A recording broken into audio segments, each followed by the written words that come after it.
Assalamualaikum warahmatullahi wabarakatuh. Perkenalkan, nama saya Poppy Vandikasari dengan NIM 210631100037 dari kelas 3B. Pada video kali ini saya akan menjelaskan mengenai lapisan dari OSI layer. Baik, langsung saja mari kita simak video berikut.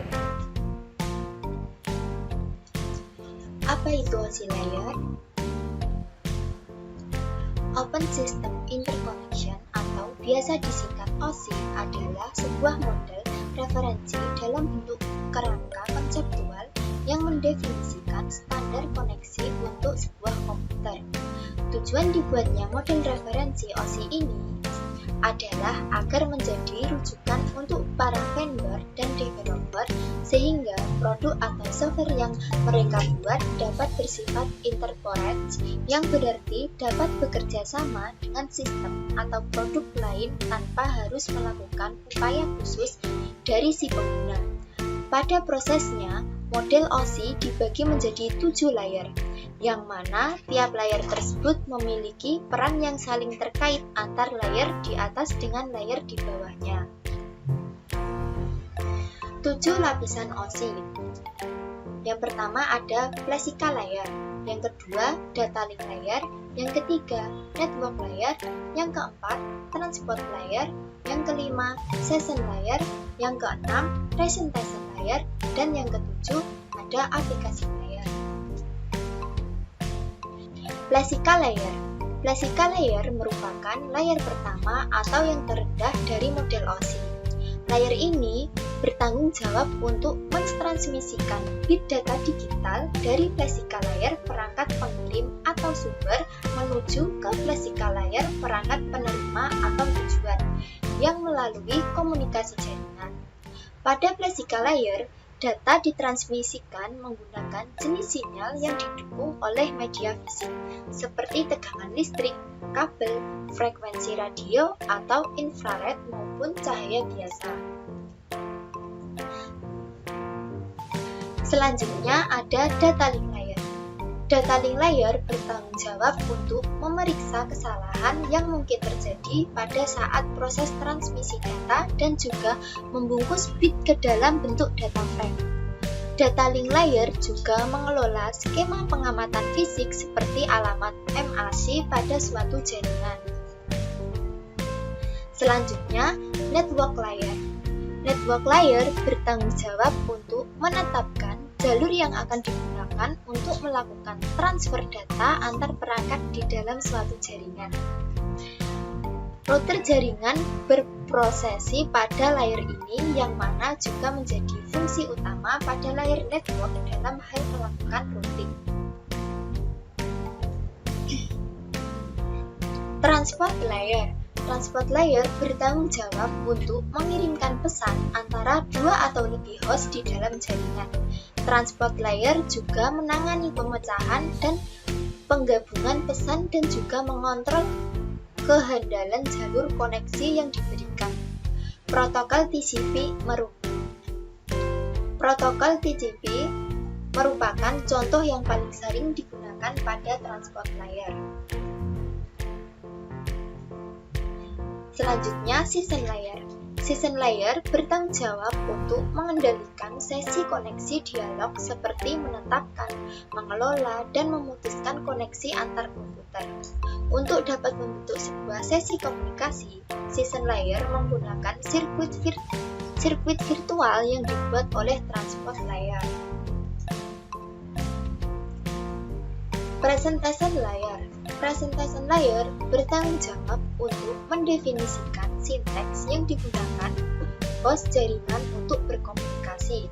Presentation layer juga melakukan proses enskripsi atau deskripsi informasi atau data sehingga mampu digunakan pada lapisan aplikasi.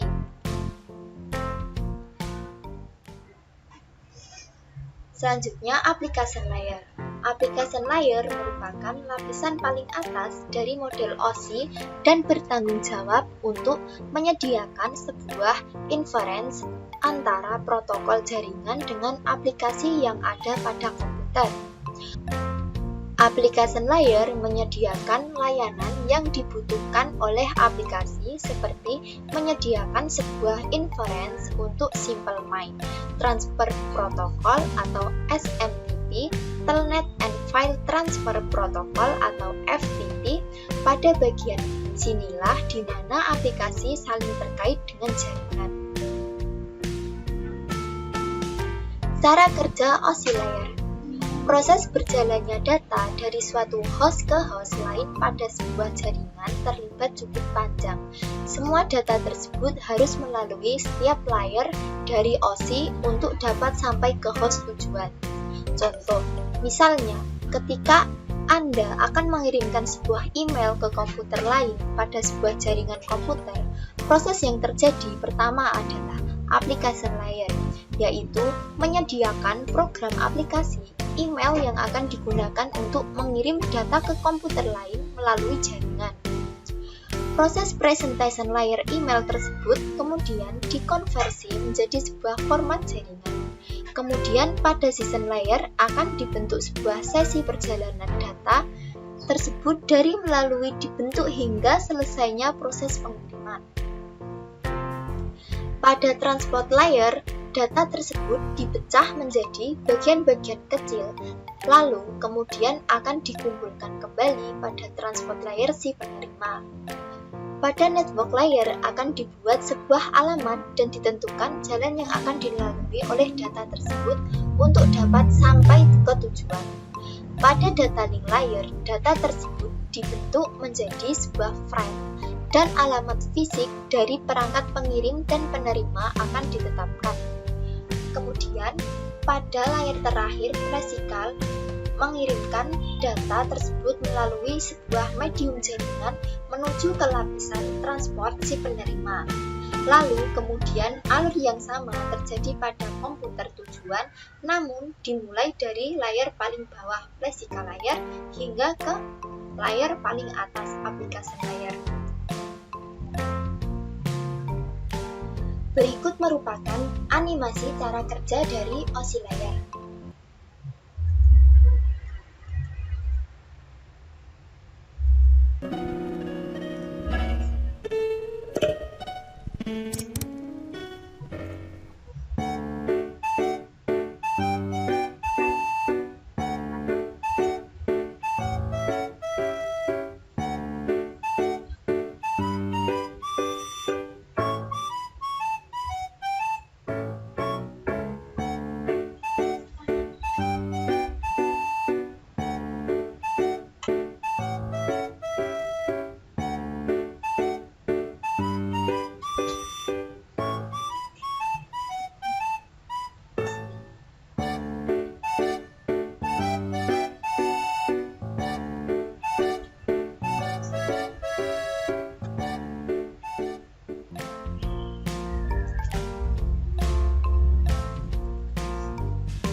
Baik, terima kasih.